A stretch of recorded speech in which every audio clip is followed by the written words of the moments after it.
An active member of our temple community, a lover of carnival and revelry. When he's not helping people, this recent graduate of UWI's Faculty of Medical Sciences is playing this defense of the ancient or enjoying a diesel at Off the Grid. Please help me give him a warm welcome to our own Dr. Jordan Eaton.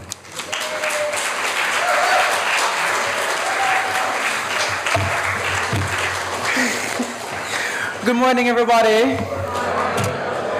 And I'm pleased to hear that everybody said good morning, Jordan, and not good morning, Doc. I say this because I'm actually supposed to be at work right now, and I have stolen away 3 hours.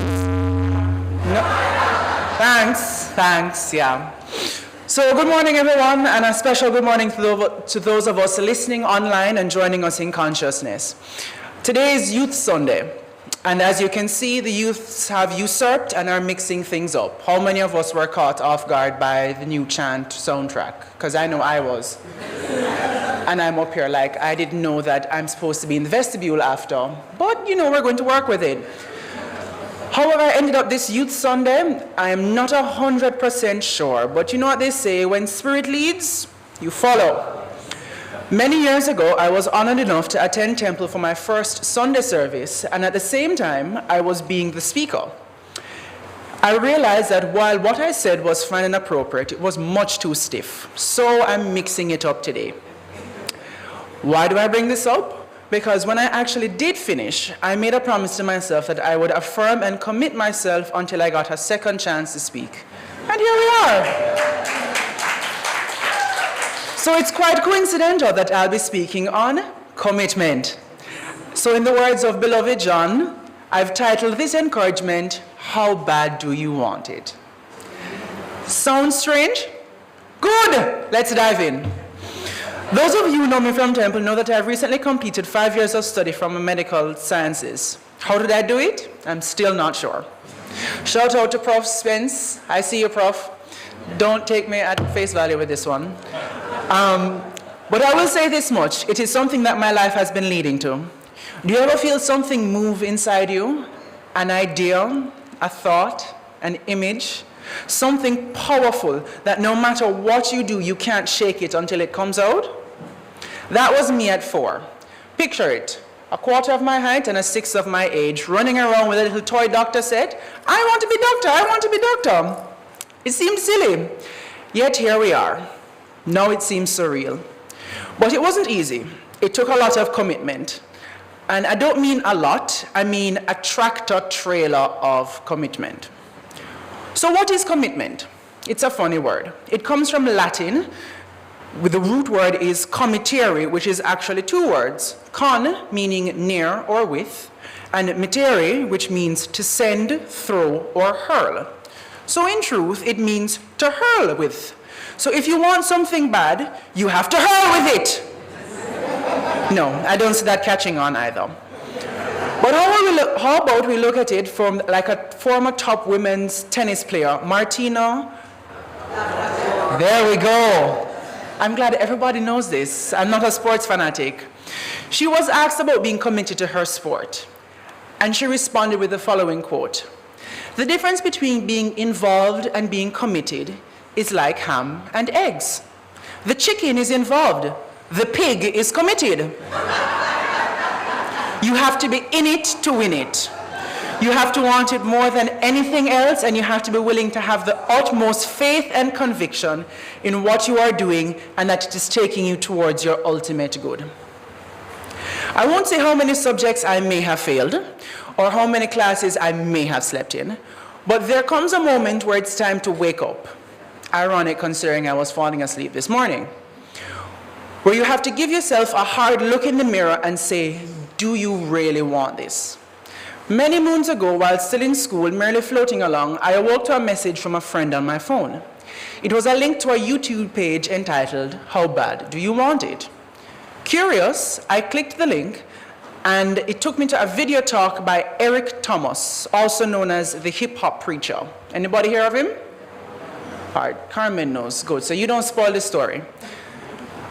I would tell you the story, but I couldn't do it justice. So instead, I'm going to let the magic of YouTube do it for me. And before I do that, are there any asthmatics here today? And not because I'm a doctor and that there are doctors here. Are there any asthmatics? Shout out to the asthmatics? No? No. One. Okay, good. We're going to work with you. You'll see why in a moment. And the story is about, you guys have probably heard about this before. It was a young man who, he wanted to make a lot of money, and so he went to this guru, right? And he told the guru, I want to be on the same level you're on. And so the guru said, if you want to be on the same level I'm on, I'll meet you tomorrow at the beach at 4 a.m. He like, the beach? I said, I want to make money. I don't want to swim. Guru said, if you want to make money, I'll meet you tomorrow, 4 a.m. So the young man got there at 4 a.m. He all ready to rock and roll, got on the suit. He should have worn shorts. The old man grabs his hand and said, how bad do you want to be successful? He said, real bad. He said, walk on out in the water. So he walks out into the water. Watch this. When he walks out into the water, it goes waist deep. So he like, this guy crazy. Adrian, he's like, I want to make money. He got me out here swimming. I didn't ask to be a lifeguard. I want to make money. He got me in. So he said, come out a little further. Walked out a little further. Then he had it right around this area, the shoulder area. So this old man crazy. He making money, but he crazy. Said, come on out a little further. Came out a little further. It was right at his mouth. My man like, I'm about to go back in here. This God is mine. So the old man said, I thought you said you wanted to be successful. He said, I do. He said, walk a little further. He came, dropped his head in, held him down, hold him down. My man didn't scratch it, holding him down. I got you. I know you brushed it out, but I got you. He had him held down. I need you for an illustration. He had him held down. Just before my man was about to pass out, he raised him up. He said, I got a question for you. Somebody answer the question for me. He said, when you were underwater, what did you want to do? Lee, I'm looking for a different word though. What's that word? He said, I wanted to breathe.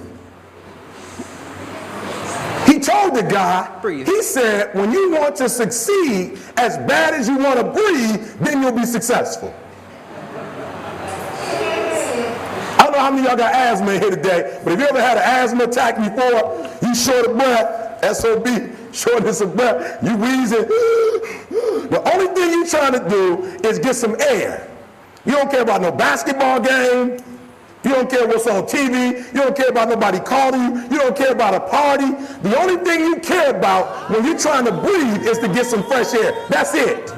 And when you get to the point where all you want to do is be successful as bad as you want to breathe, then you'll be successful.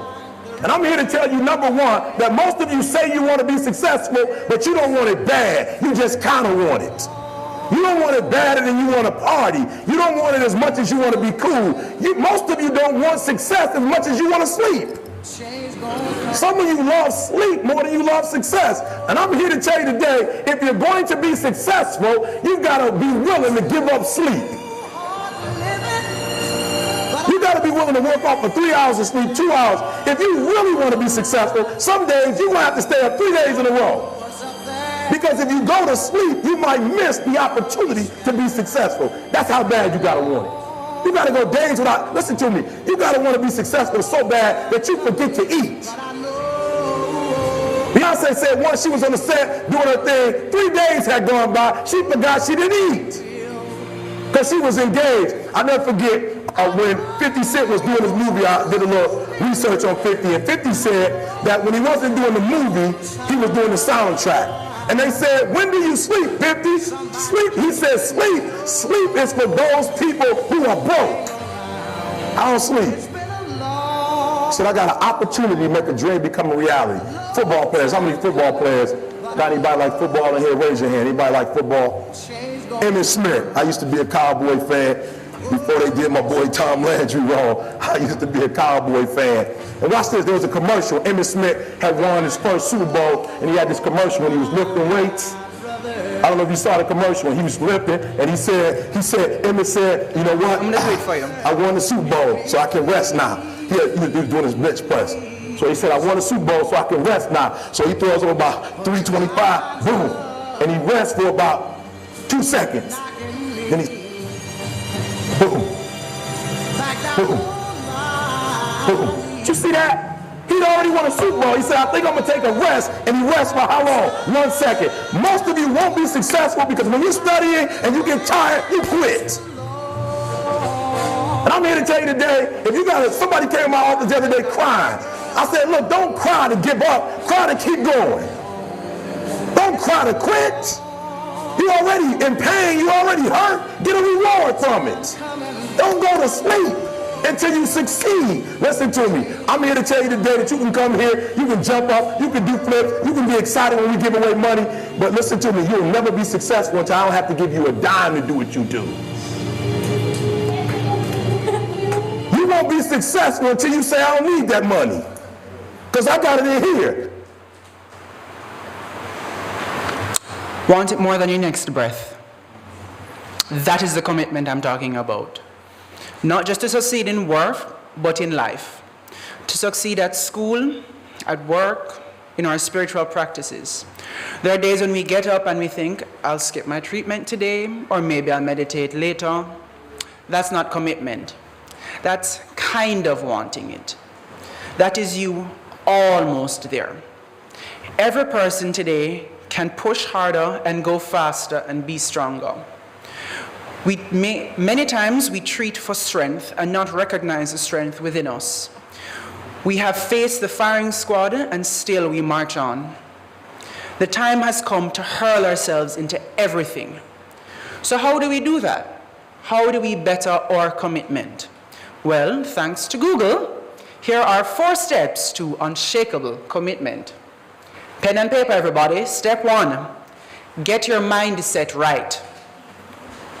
For us in this spiritual practice, this means acting from our center, aligning our consciousness with the one mind and actively carrying out our spiritual duties.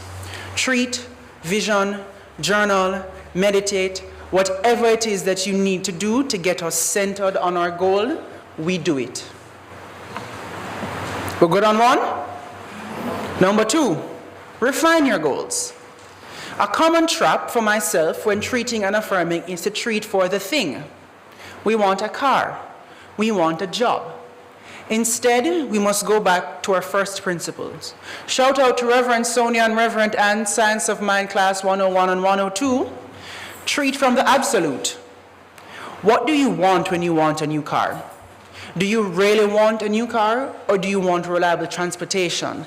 Or is it the feeling of being in the new car that you really want? Is it a companionship that you should be treating for instead of a husband or a wife?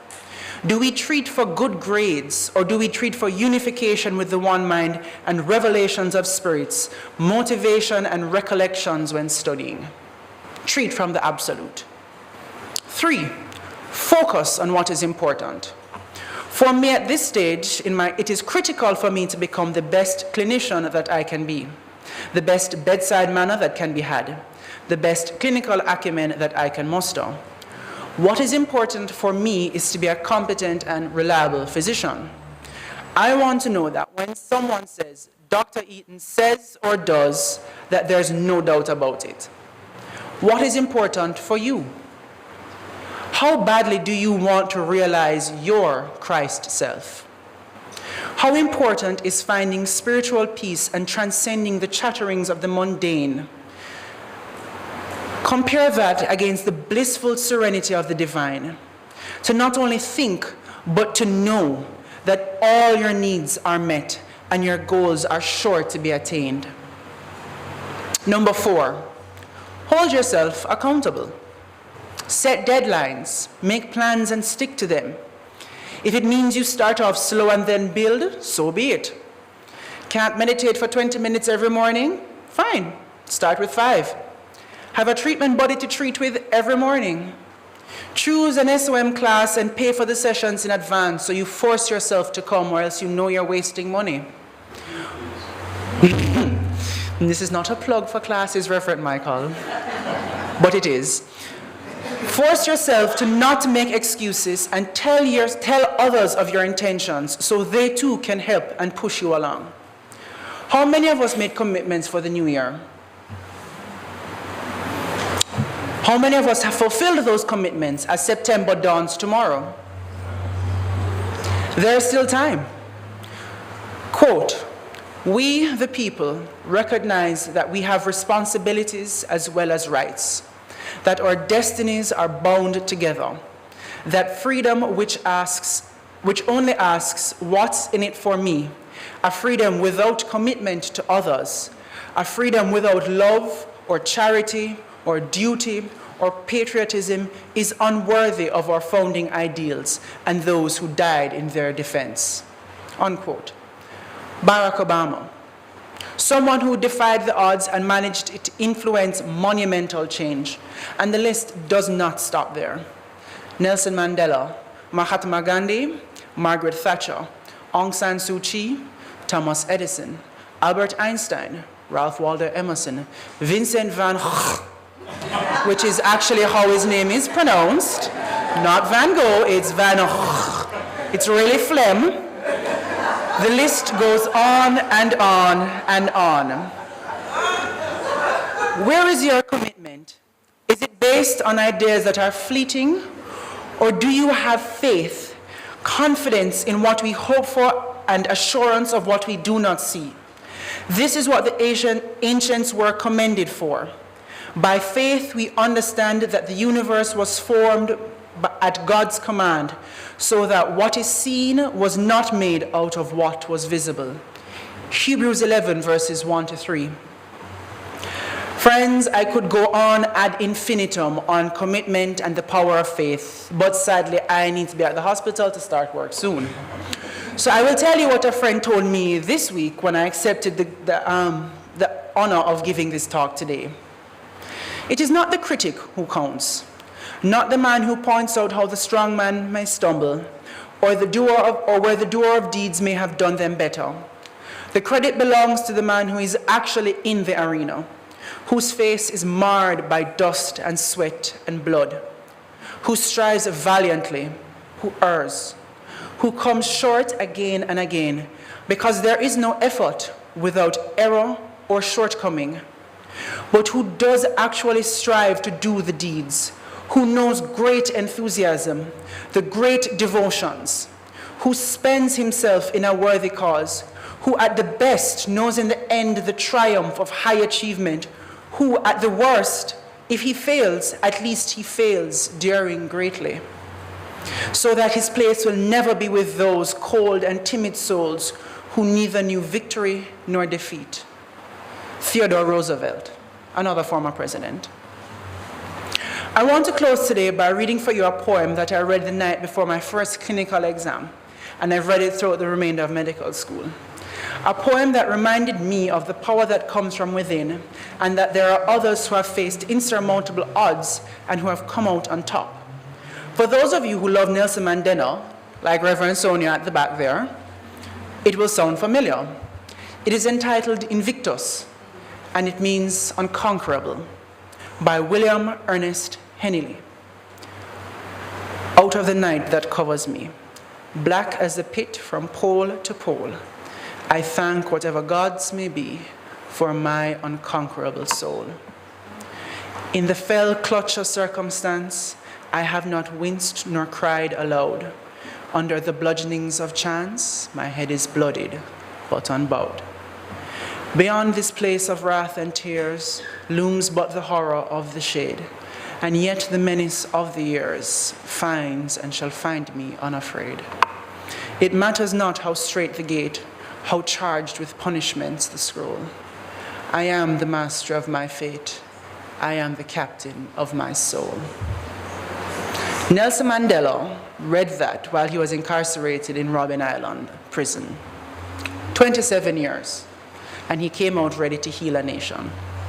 This poem was actually written in the Victorian age, and the author of the poem, William Ernest Henley, wrote it one night after having undergone major surgery. And when I say major surgery, I mean amputation in the Victorian age without anesthesia. So it was a 50-50 chance that he was going to have a 60-40 chance of dying.